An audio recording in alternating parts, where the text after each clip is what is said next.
if you're a salesperson, I would always put bookshelves with books in your background because it implies you know stuff that they might not know. I would definitely do that for sure. The concept of the telephone call versus the Zoom call with the camera on. Do you have any tips? So first off, do you all recommend on a sales call, it's always Zoom? Do you try to get them on Zoom? And then do you have any tips for with Zoom, what type of background to have, lighting, et cetera? It depends on your industry, right? Like if you sell life insurance, you're calling age leads, you're not going to get them on Zoom. You know, you have to call them on the phone. So, but let's say if you're in your ball game, like high ticket coaching stuff, you're pretty much getting, you know, the SDRs booking them onto the calendar inbound leads. I would always suggest Zoom because I have an advantage because I can read their body language and I'm reading their tonality. So part of what we teach is you're listening to what the prospect means, not just what they say. Those are two different things, because I might ask a closing question like, do you feel like this could be the answer for you? And they're like, yeah. Well, a lot of sales will be like, great, let me show you to get started. But what I heard there was uncertainty in their tone. They're like, yeah. So I'm like, you didn't seem so sure about that. What's going on? Well, I just have a concern about the money.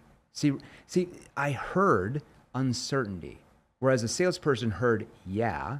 I heard the way they said yeah. The context. It's uncertain, right? So if I can, if I'm on the phone, I can only read tonality. If I'm on Zoom with their camera on, and I'll kind of show you some different techniques to get the camera on, if they show up the camera, if they have the camera off, what to do. If I can read their body language and I can read their tone, and really just as important, they can read my body language, because I can cause them to have I can trigger different emotional drivers based on where my hands are, if they're here, if they're out here.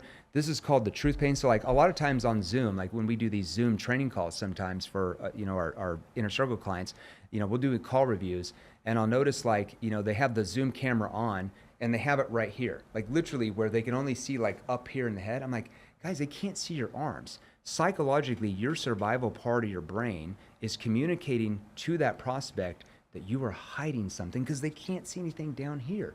They don't think you have a weapon. So how far down do you want them to go? Like they're sitting down? Typically, I want them to see here. I want them to see here. This is called hands or just elbows? I want them to see hands. I want them to see this. I typically want, you can't be so far back, but you can't be like where they don't see this, because psychologically, subconsciously, all that's triggering their mind is you're hiding something.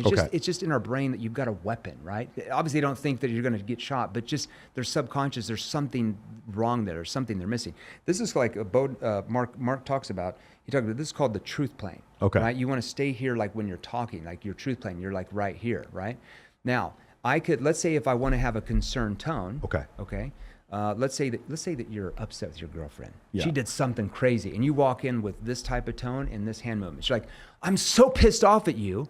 What would she probably do? She'd probably get defensive. Yeah. Yes, because my hands are right here and my tone. But if I'm like, I'm so disappointed in you. What's that triggering? That I'm mad and upset, but I love and care about you.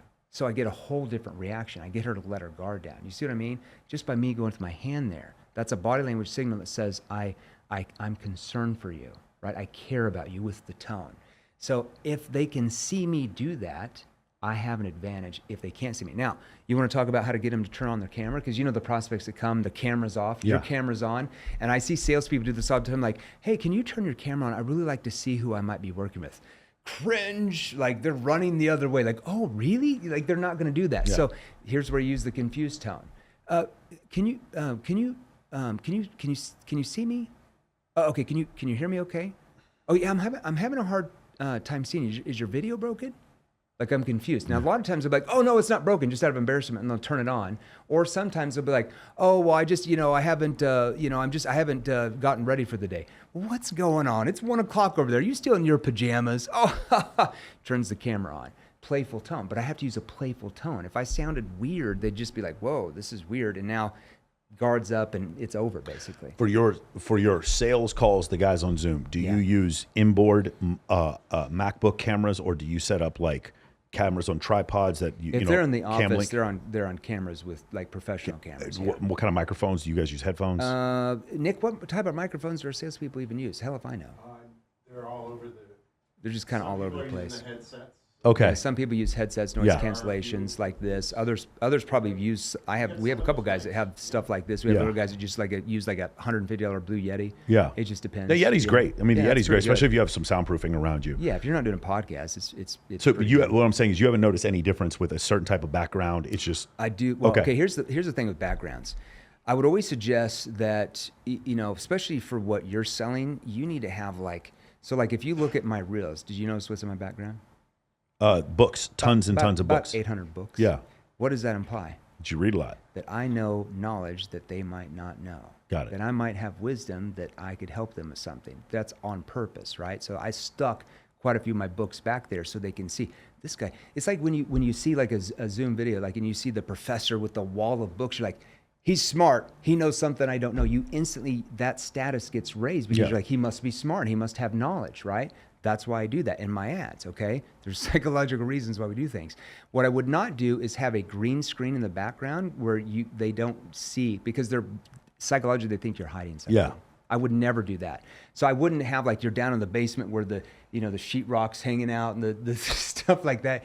You need to have a professional background. I would always, like, if you're a salesperson, I would always put bookshelves with books in your background because it implies you know stuff that they might not know. I would definitely do that for sure. Yeah, that's what I try to do here. Try to have as many books up here as possible. 100%. Yeah.